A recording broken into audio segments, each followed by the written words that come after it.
En la historia de la psiquiatría, la década del 50 marcó un antes y un después. ¿Por qué? Por la aparición de los antipsicóticos. De los antipsicóticos, el primero de ellos y prototipo hasta el día de hoy es la clorpromacina.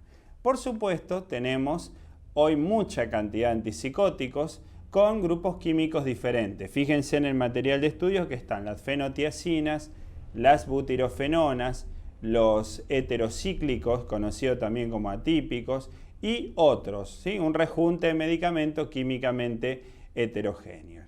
¿Cuál es el mecanismo general de los antipsicóticos de la clorpromacina? Es actuar como antidopaminérgicos, son antagonistas competitivos de la dopamina y por supuesto también son depresores del sistema nervioso central.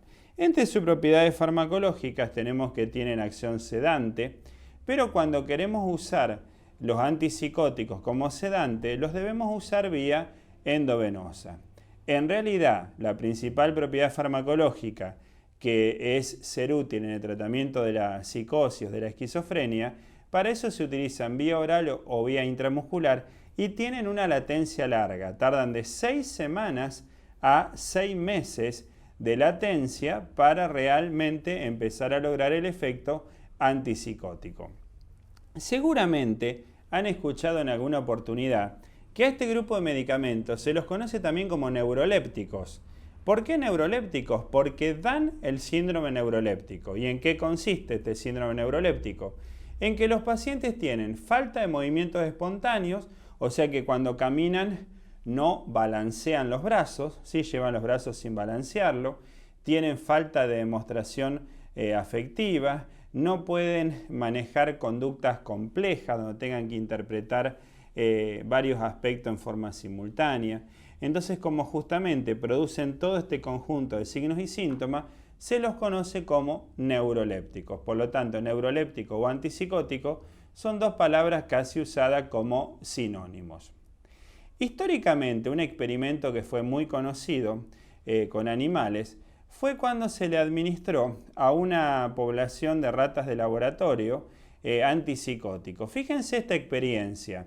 Esta experiencia es interesante porque se puede extrapolar luego a la conducta en humano. Se hacía lo siguiente. Primero se tenía una jaula con un piso de metal, una ratita en la cual se hacía sonar un bip, un sonido y una luz, y luego de 5 sonidos más el encendido destellante de la luz, se daba una carga eléctrica al piso de metal. ¿Qué sucedía? La ratita de laboratorio subía a una tarima de madera donde se daba cuenta que no le agarraba corriente. Cuando este experimento lo hacían varias veces, apenas escuchaba el bip y veía la luz, no esperaba la descarga eléctrica, subía directamente a la tarima de madera para que no le agarre corriente. O sea que le habíamos generado una conducta condicionada, ¿sí? Una conducta condicionada. Ahora, cuando se le administraba antipsicóticos a este pequeño animal, sucedía que se repetía el experimento, la ratita escuchaba el bip, veía la luz, pero no podía recordar, no podía relacionar que eso era la antesala de la descarga eléctrica. Ahora, cuando recibía la descarga eléctrica, sí saltaba y se subía a la tarima de madera, o sea que la respuesta reflejo al dolor sí la conservaba. Esto cuando uno lo extrapola a la conducta en humano, se da cuenta que los pacientes que toman antipsicóticos puede que no lleguen a reconocer las señales de alerta, como el color rojo de un semáforo o lugares de peligro. Por supuesto, ante un traumatismo o una situación de una lesión, sí experimentarían el dolor. Por eso, justamente este experimento también hizo un gran aporte en la historia de los antipsicóticos. Cuando puedan ver estructura por estructura en el material de estudio, verán que en la corteza cerebral los antipsicóticos bloquean la comunicación entre sistema límbico y corteza propiamente dicho. En el umbral convulsivo tienden a disminuir el umbral convulsivo, alguna de ellas, predisponiendo a la presencia de convulsiones. En el sistema límbico es su principal propiedad farmacológica. Si son antipsicóticos porque son antidopaminérgicos en el sistema límbico. En sistema nervioso autónomo, como ven, tienen efecto anticolinérgico, efecto bloqueador alfa, lo que deja claro que no eran selectivo antidopaminérgico. También eran capaces de bloquear algunos otros receptores. En ganglios basales, el efecto antidopaminérgico le da la actividad antidopaminérgica, el famoso parkinsonismo, que pasa a ser uno de los efectos indeseables más característicos de los antipsicóticos. En el hipotálamo producen poiquilotermia, o sea, mimetización de la temperatura corporal con el ambiente. Generalmente estos pacientes tienden a tener hipotermia. Y en el bulbo, en tronco encefálico en el bulbo, bloquean el centro emético, por eso se podrían usar como antiemético. Uno de los antieméticos más conocidos, que es la metoclopramida, es un derivado de los antipsicóticos. A continuación verán que el objetivo general del uso antipsicótico es hacer que el paciente que tiene síntomas positivos, o sea que esté muy agitado, muy irritable, se calme. Y que el paciente que tiene síntomas negativos, o sea que esté muy aislado, apático, catatónico, totalmente desconectado, se haga más comunicativo. Es como traer los dos extremos hacia el medio. Verán luego que hay varios efectos así de los antipsicóticos a diferentes niveles sobre la actividad muscular. Pueden tener acción relajante muscular, pueden dar hipotensión ortostática, producir algunos efectos molestos a nivel endocrino. Yendo ya a la farmacocinética, al ser psicofármacos, obviamente son liposolubles, y si son liposolubles, tienen una buena absorción prácticamente por todas las vías. Generalmente las vías más utilizadas son la endovenosa en agudo y la vía oral e intramuscular para tratamiento crónico. Podemos decir en general que los antipsicóticos son fármacos muy seguros, por lo tanto tienen un índice terapéutico amplios y encima de esto no generan una gran dependencia física y psíquica. Por lo tanto, si en algún momento en un paciente queremos retirar los antipsicóticos, podemos hacerlo la mayoría de las veces sin que ocurra ningún tipo de dificultad. ¿Cuáles son los efectos indeseables más cotidianos? Que tal vez no son graves, pero alguna molestia generan.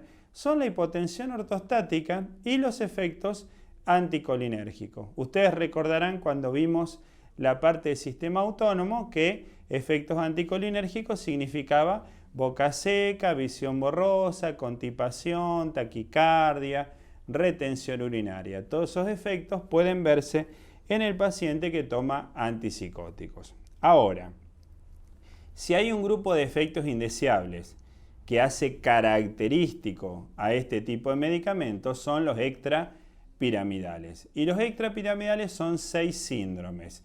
Estos 6 síndromes, 4 de ellos se los conocen como temprano y 2 de ellos se los conoce como tardío. Fíjense que los tempranos son la distonía aguda, la acaticia, el parkinsonismo y la hipertermia maligna. Esto aparecen durante las primeras semanas o meses del uso de antipsicóticos.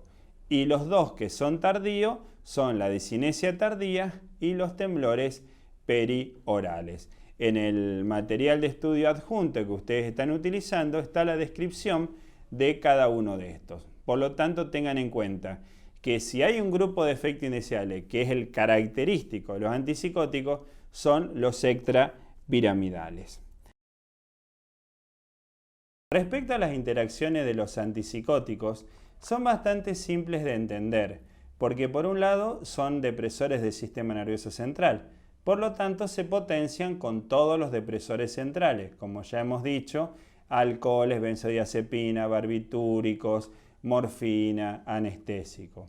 También son antidopaminérgicos, por lo tanto se anulan con todos los agonistas dopaminérgicos. También tienen acción antihistamínica y tienen acción anticolinérgica. Se potenciarán con mecanismos similares, fármacos que compartan estos mecanismos de acción. Y por último, vamos a decir que se antagonizan con las anfetaminas. Imagínense que las anfetaminas son estimulantes centrales y dan psicosis.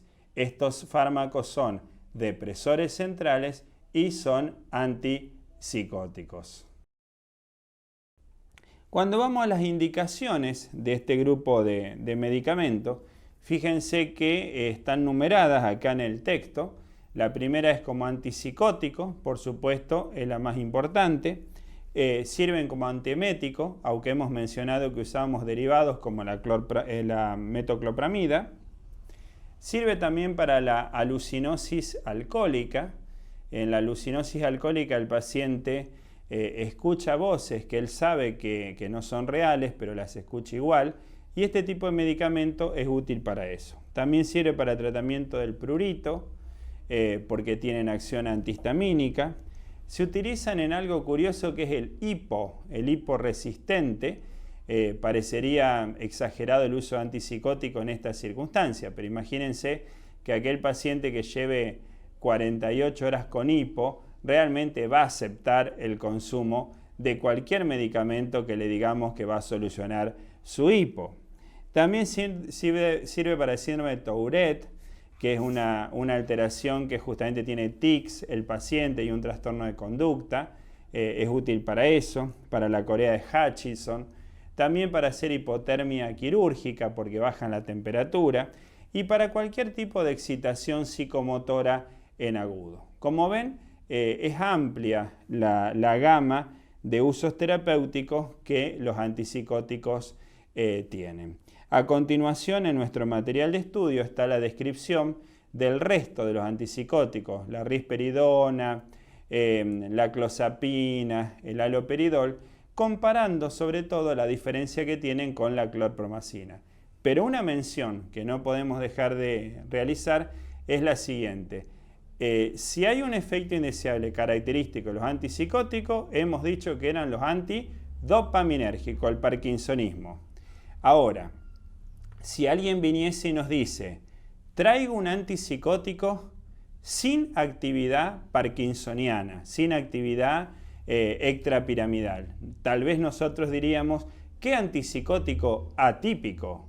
Bueno, justamente la risperidona y la clozapina son llamados antipsicóticos atípicos por no dar efecto indeseable de tipo extrapiramidal o parkinsonismo, lo cual los convierte en una muy buena elección terapéutica al haber sacado este tipo de efecto indeseable. ¿Cómo lograron anular esta complicación? Por el hecho de que son muy selectivos de sistema límbico, antidopaminérgico en sistema límbico y prácticamente no tocan ganglios basal, sitio en el cual se generaría el extrapiramidalismo.